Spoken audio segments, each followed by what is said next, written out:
Bismillahirrahmanirrahim. Assalamualaikum warahmatullahi wabarakatuh.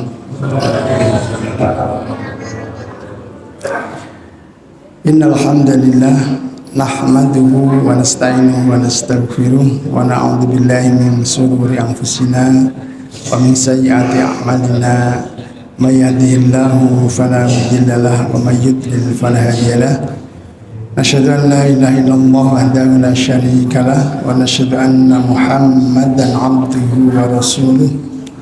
Allahumma shalli wa sallim wa barik ala sayyidina Muhammad wa ala alihi wa sahbihi ajma'in, amma ba'd. Fa ya ayyuhal hadirun ittaqullaha haqqa tuqatih wa la tamutunna illa wa antum muslimun. Bapak Ibu yang semoga dirahmati oleh Allah Subhanahu wa taala, alhamdulillah, puji syukur kita panjatkan kepada Allah Subhanahu wa taala karena pada petang hari ini kita masih diberi nikmat oleh Allah Subhanahu wa taala bisa menjalankan ibadah sholat maghrib berjamaah di masjid kita tercinta ini dalam keadaan baik, sehat, tidak kurang suatu apapun. Ini merupakan satu nikmat yang dilimpahkan Allah kepada kita karena kita masih bisa menjalankan apa yang menjadi petunjuk hidup dari baginda Nabi besar Muhammad Sallallahu Alaihi Wasallam.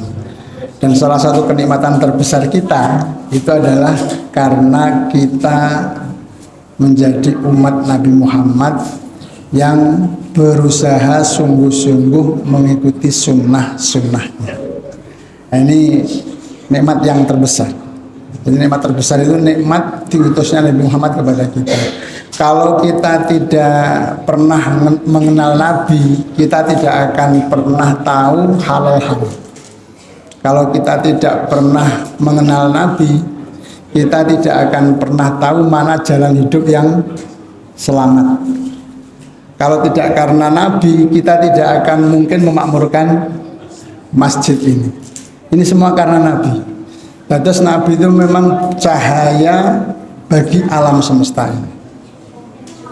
Orang-orang kalau tidak kenal Nabi, maka tidak tahu caranya bersuci dari perkara-perkara najis.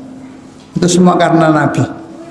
Dan kita tidak akan pernah berpakaian seindah ini kecuali karena kita mengenal Nabi. Menurut saya, Pak, kalau saya membaca sejarahnya itu, ketika Islam itu masuk Eropa, pertama kali masuk Eropa itu Eropa itu menurut catatan sejarah saat itu belum pernah memberikan ajaran cara bercebok yang benar. Cebok, jadi napa niku?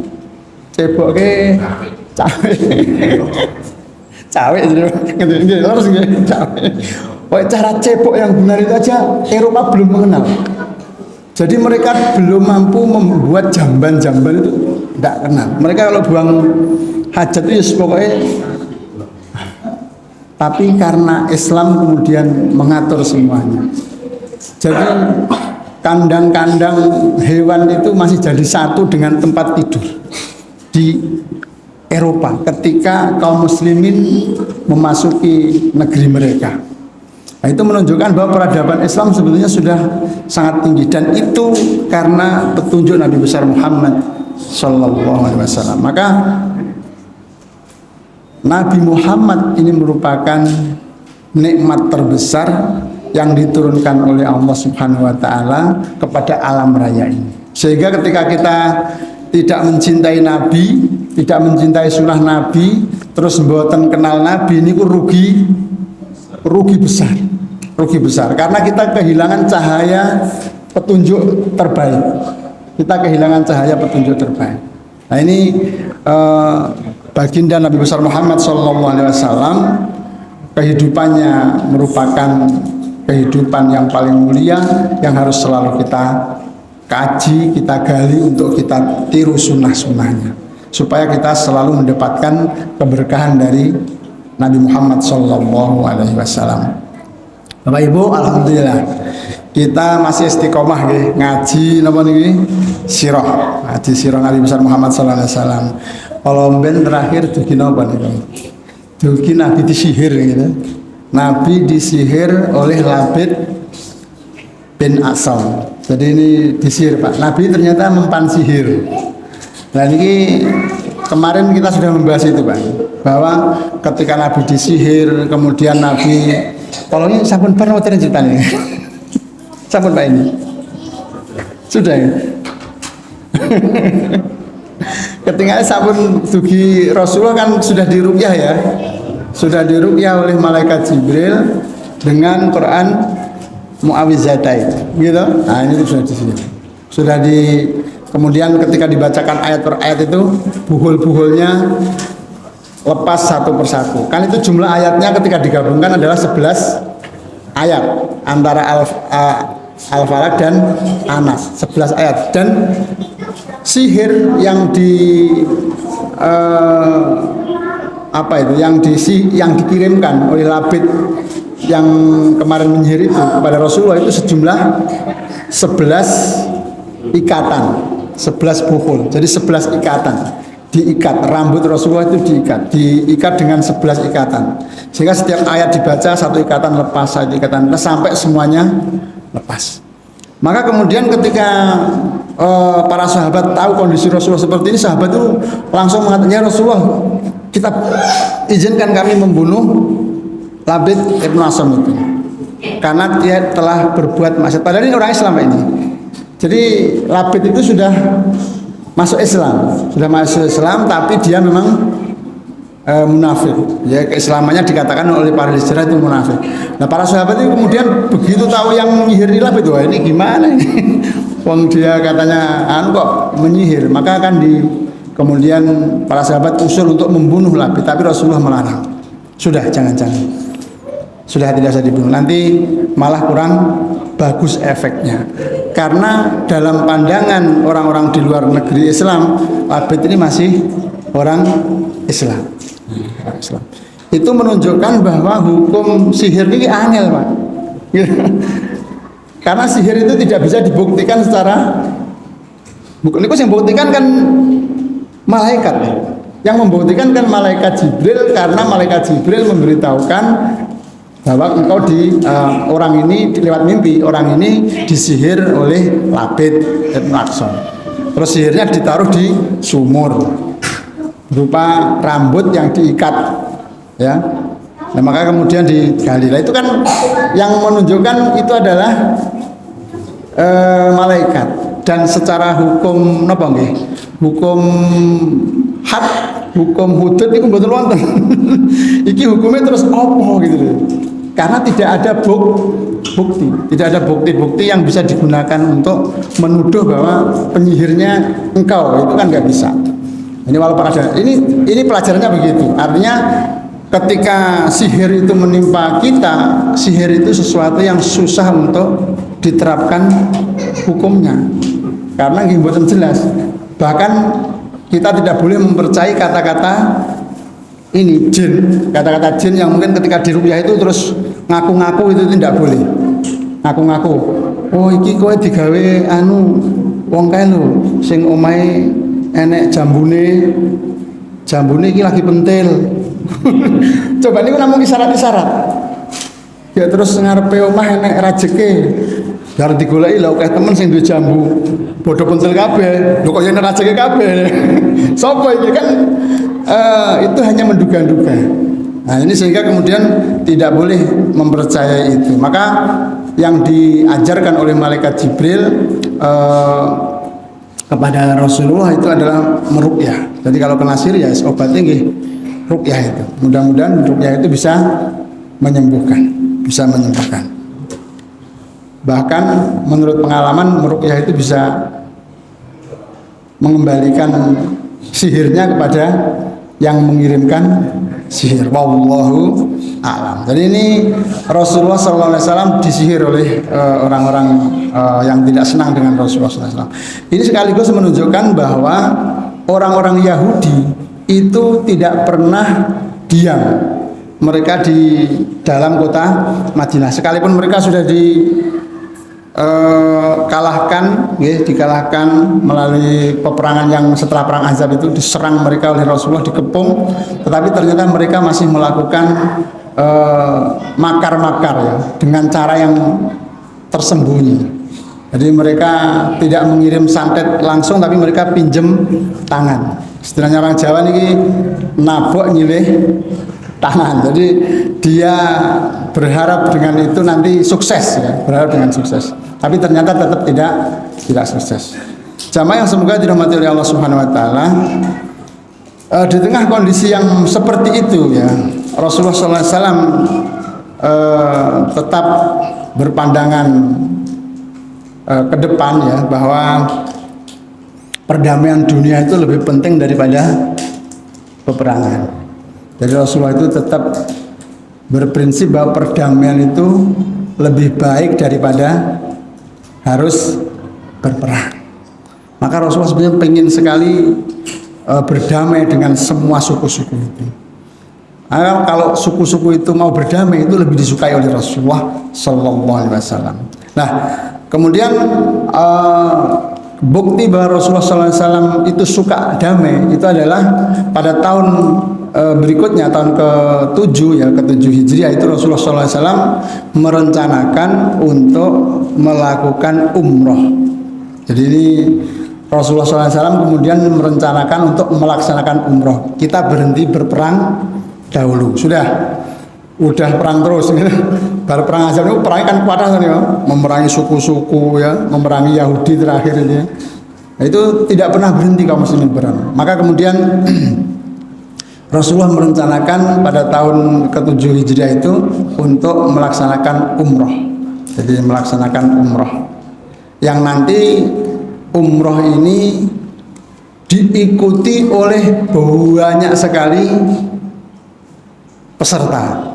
Ya, banyak sekali, baik orang-orang yang tinggal di Madinah maupun suku-suku yang ada di pedalaman. Jadi ini umroh ini menjadi umroh yang diikuti oleh banyak orang, Nah, umroh ini tujuannya adalah benar-benar murni beribadah. Tapi kemudian Rasulullah SAW menyerukan kepada para sahabat, ketika para sahabat itu akan disuruh untuk umroh, kemudian mereka menyiapkan semua hal untuk berangkat umroh. Rasulullah memerintahkan kepada sahabat untuk tidak membawa alat-alat perang. Jadi pokoknya kita ini benar-benar murni mau umroh, tidak ingin berperang.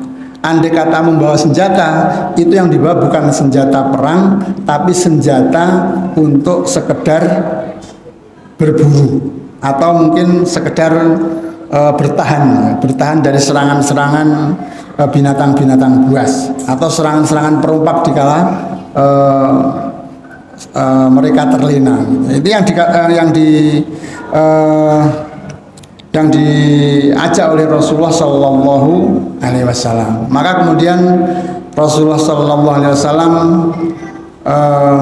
mengajak para sahabat untuk berangkat, dan berita ini ternyata sudah didengar oleh orang-orang kafir Quraisy. Jadi berita keberangkatan Rasulullah SAW untuk melaksanakan ibadah ini ketahuan oleh orang-orang kafir.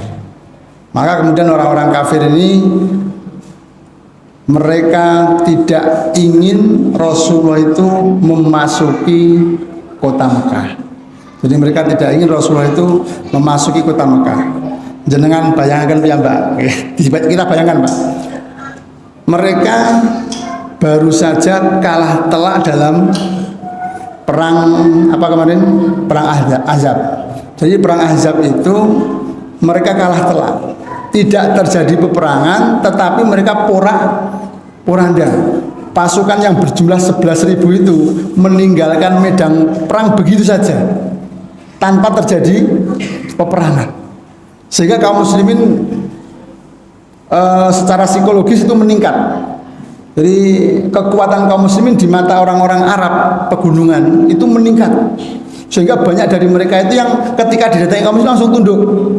Ya, pokoknya tabi dengan pemerintahan Islam. Kami dukung begitu. Nah, sementara kedudukan orang Quraisy ini semakin kalah. Quraisy semakin kalah. Tetapi kebanggaan kesukuan mereka masih tinggi. Ya, kebanggaan kesukuan mereka masih tinggi. Maka mereka tidak ingin kehilangan muka. Jadi tidak ingin kehilangan muka. Pokoknya kalau memang Muhammad nekat perang gitu ya, perang, maka mereka mengutus Khalid bin Walid. Khalid bin Walid itu putranya Walid bin Mughirah ya, yang nanti akhirnya Khalid bin Walid itu masuk Islam, Pak. Akhirnya Khalid bin Walid itu masuk. Tapi ini ketika peristiwa ini Khalid masih kafir.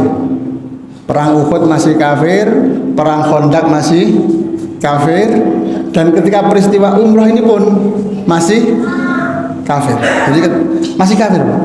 Maka ini diutus oleh kaumnya untuk menghadang pasukan Islam ini.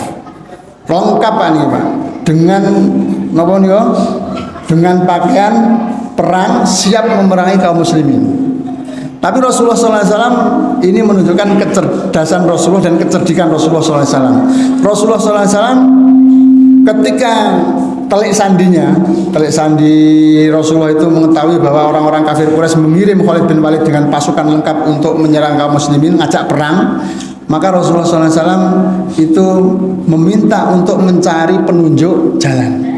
Jadi penunjuk jalan yang bisa mencarikan jalan yang napa nggih istilahnya, jalan itu tidak akan bertemu dengan niki, tidak akan bertemu dengan orang-orang kafir. Begitu diberitahu itu Rasulullah, kasihan sekali orang-orang Quraisy itu. Diajak damai kok susah, padahal kami hanya ingin beribadah. Kami nggak ingin berperang. Sudah, kita cari jalan lain saja. Maka kemudian Rasulullah SAW meminta untuk mencarikan seorang penunjuk jalan yang memang paham betul dengan jalan-jalan yang jarang dilalui tapi bisa dilalui. Maka dikisahkan Pak di dalam riwayat itu bahwa jalannya itu susah banget, mau naik gunung, pokoknya susah. Digambarkan di sirah itu susah, jalan itu susah dilewati. Tapi Rasulullah tetap mengajak semua sahabat lewat jalur ini. Karena apa? Tidak ingin terjadi pertumpahan darah. Betul-betul dihindari, Pak. Ini membuktikan bahwa Rasulullah itu pemimpin yang sangat cinta damai. Kalau perang bisa dihindari, sebaiknya jangan berperang. Nah, ini Rasulullah berusaha menghindari. Apalagi ini tujuannya untuk beribadah. Maka kemudian Rasulullah lewat jalur utara, pasukan kafir ini lewat jalur selatan ya, atau mungkin sebaliknya, saya kurang begitu paham ya. Saya paham Pak Sur mesti sing bar haji. Sing jalur pantai selatan apa anu Pak? Yang jalur pantai itu kalau di Mekah itu selatan gitu. Nah, jalur selatan itu jalur yang sering dilalui. Nah, ini berarti Rasulullah lewat jalur utara yang jarang dilalui.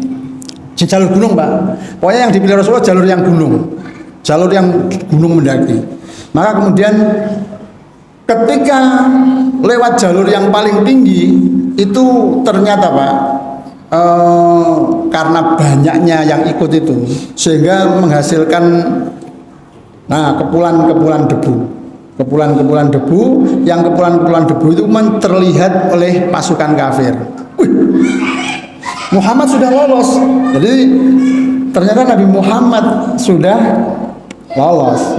Nabi Muhammad sudah lolos, tidak mungkin terkejar lagi. Maka kemudian pasukan Khalid bin Walid ini balik lagi ke Mekah dan mengabarkan bahwa Muhammad sudah hampir sampai di Hudaybiyah. Jadi maka nanti akan terjadi perjanjian Hudaybiyah nanti. Jadi terjadi perjanjian Hudaybiyah itu karena Rasulullah SAW melewati jalur ini.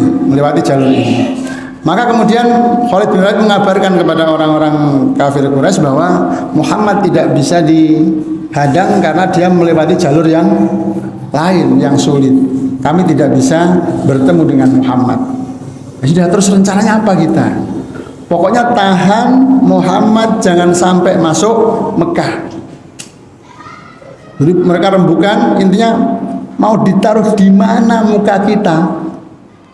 Muhammad itu musuh, berperang. Kok jumawa banget gitu ya. Jumawa sekali dia mau datang. Ini kan harga diri, Pak.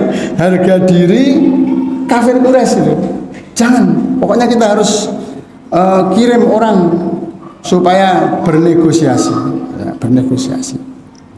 Nah, sebelum orang-orang kafir Quraisy kirim orang, ternyata Rasulullah SAW ini sudah berinisiatif untuk mengirim orang ke Mekah. Nah ini Pak. Jadi Rasulullah ini DCI, Jadi Rasulullah sudah berinisiatif untuk mengirim utusan ke Mekah agar menyampaikan kepada orang-orang Mekah bahwa kita ini hanya ingin umroh. Kita hanya ingin umroh, tidak ingin lain-lain. Maka ini kemudian dipilihlah siapa nih yang kira-kira bisa menjadi juru bicara. Yang juru bicara itu dipercaya oleh orang-orang kafir Quraisy, terus kemudian tidak akan dibunuh. Dan ini kan musuh, Pak. Itulah wong kafir itu mungkin wontennya utusan yang akan ditahan bahkan dibunuh oleh orang-orang kafir Quraisy.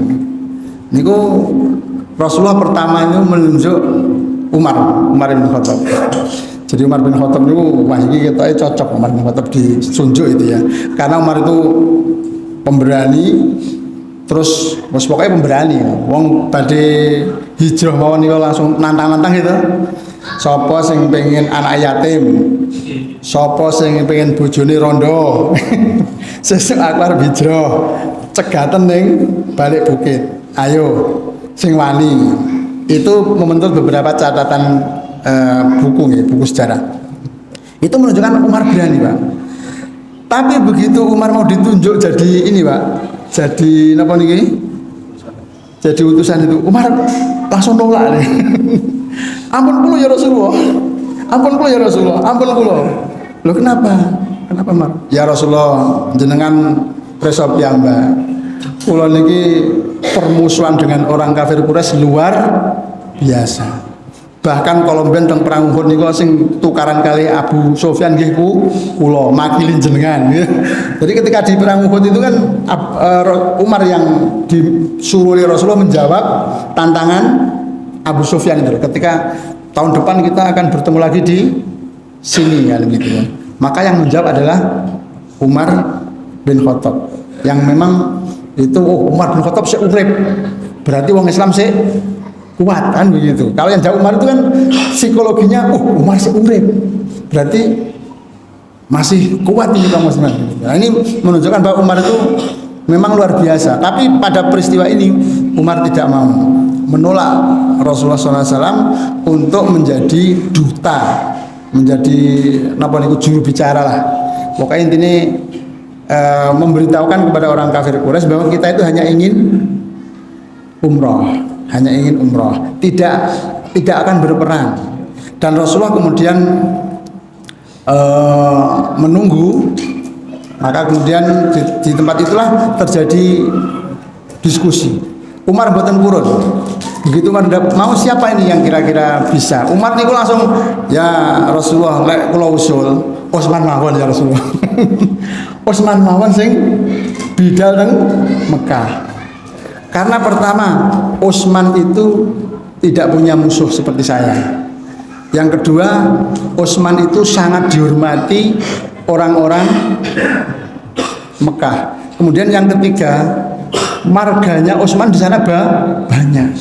Abu Sufyan itu masih keluarganya. Abu Sufyan itu keluarganya Utsman bin Affan. Maka nanti Pak, salah satu putra Abu Sufyan namanya sinten? Muawiyah bin Abi Sufyan itu nanti menuntut balas kematian Utsman itu ketika terjadi peristiwa perang Siffin ya, antara Utsman dengan antara Ali dengan Muawiyah. Itu perang Siffin itu karena Muawiyah bin Abi Sufyan, anaknya Abu Sufyan, itu menuntut darahnya Utsman. Berarti memang Utsman itu di Mekah masih banyak kerabat. masih banyak kerabat. Ini alasannya Umar nih, alasan Umar kan. Utsman itu masih punya kerabat ya Rasulullah. Kerabatnya Bani Adi di sana banyak. Dan dia insya Allah selamat, lebih bisa selamat dibanding Allah kan. Maka kemudian dengan berbagai pertimbangan akhirnya Utsman bin Affan radhiyallahu an yang tinggal berangkat untuk melakukan perjanjian dengan orang-orang kafir Quraisy. Dan benar ketika Utsman bin Affan datang, Utsman bin Affan disambut dengan baik-baik oleh orang-orang kafir Quraisy, bahkan kemudian ditahan oleh kerabatnya, disambut baik Pak, disambut baik. Intinya Utsman bin Affan menyampaikan bahwa Rasulullah hanya ingin berumrah, tidak ingin yang lain. Benar. Maka nanti orang-orang kafir itu ketika sudah tahu Rasulullah ini ingin membuktikan itu, mereka mengutus beberapa utusan Pak untuk ngecek apa benar Rasulullah itu akan umroh saja. Utusan pertama datang, kemudian Rasulullah melihat, ini ada orang yang diutus oleh kaum kafir Quraisy. Ini orang ini senang dengan hewan kurban. Ayo sekarang lepaskan hewan kurban yang ada talinya itu, lepaskan semua. Maka kemudian hewan-hewan kurban itu dilepaskan. Begitu orang ini melihat hewan kurban, maka orang ini kemudian menangis dan langsung balik lagi kepada orang-orang kafir. Udah Muhammad jangan dia betul-betul murni akan beribadah. Aku melihat sendiri dia melepaskan sekian banyak hewan kurban. Rasulullah waktu itu membawa berapa Pak? 70 hewan kurban yang berupa onta. Jadi 70 hewan kurban yang berupa onta, yang satu onta itu digunakan untuk 7 orang. Berarti itu sekitar berapa Pak yang ikut Rasulullah itu? Sekitar 700-an. Jadi sekitar 700-an yang ikut pasukan umroh ini. Bukan pasukan ini, benar-benar perang. Yang ikut umroh Rasulullah sekitar 700-an orang. Nah, ini semuanya diberi kalung, diberi tanda bahwa ini binatang kurban. Begitu orang ini datang kepada orang-orang kafir Quraisy, maka kemudian memberitahukan ini, jangan diganggu. Muhammad betul-betul hanya ingin umroh. Berilah dia kesempatan untuk berumroh. Maka kemudian, wong ngarep gunung wis ora canggih gitu ya. Maka orang ini marah. Sungguh bukan untuk ini aku bersekutu dengan kalian. Kata orang ini, sungguh bukan karena ini aku bersekutu dengan kalian. Maka tunggu, aku akan melakukan perhitungan dengan kalian. Diancam Pak oleh orang ini. Maka begitu diancam, orang kafir Quraisy takut. Ojo, santai. Ojo sampai gitu. Jangan. Maka kemudian orang ini dia diredam oleh orang kafir Quraisy supaya tidak menggerakkan kaumnya menyerang kafir Quraisy. Dan kemudian berikutnya orang-orang kafir Quraisy juga mengutus utusan yang kedua kalinya untuk membuktikan bahwa Rasulullah benar-benar hanya akan berumrah. Dan ternyata benar Pak. Ketika orang ini datang, orang ini kemudian diketahui Rasulullah, sekarang yang datang kepada kita adalah Sa'id, namanya Sa'id. Jadi orang ini namanya Sa'id, artinya orang ini bahagia, mudah. Biarkan dia datang, biarkan dia melihat apa yang kita lakukan di tempat ini. Biar nanti dikabarkan kepada mereka apa yang terjadi di sini. Benar Pak. Selama orang ini berada di perkemahan Rasulullah SAW, dia menyaksikan bagaimana perlakuan sahabat itu kepada Rasulullah SAW. Dan ini nanti akan dibawa ke Mekah, Dia melihat ketika Rasulullah berwudu, semua sahabat itu berebut air wudunya Rasulullah dan tidak membiarkan airnya itu menyentuh tanah. Ojo sampai kena tanah, iso. Tapi nggak tetap menyentuh tanah sendiri gitu. Maksudnya itu mereka berebutan untuk nadai bekas wudunya Rasulullah itu. Terus bariku apa? Damel rahuk. Didamel rahuk Pak. Bahkan yang tidak kebagian itu ngedai kancane sing teles niku gosok-gosokne awake Pak. Gosok-gosokne. Digosok-gosokkan kepada badannya supaya ikut kecipratan berkahnya Rasulullah SAW. Niku Pak. Sing wong kafir gak masuk akal. Ora jelas ya umat sahabat Muhammad ora jelas. Tapi nggih mboten ngoten. Nanti beritanya dikabarkan oleh orang kafir Quraisy. Kemudian yang dilihat lagi yang lebih menakjubkan, mboten namung air wudunya. Ketika Rasulullah meludah. Itu ludahnya tidak dibiarkan menyentuh tanah. Ditadai. Ini ludah Rasulullah nggih. Karena ludah Rasulullah memang bukan seperti ludahnya kita. Ampre wangi ngoten wae. Sayangnya kita tidak mendapatkan ludahnya Rasulullah. Lek awake dhewe mendapat ampre rebutan yang berapa? Nggih, kula lek nyawang wajah-wajah teng mriki kita lek ketemu karo ludahnya Rasulullah nggih dienggo rebutan. Ketinggalan. Karena begitu cintanya dengan Rasulullah, gitu loh. Nah itu sahabat ngoten. Direbutan, dan itu bukan bono, nggih diratakan ke Masya Allah.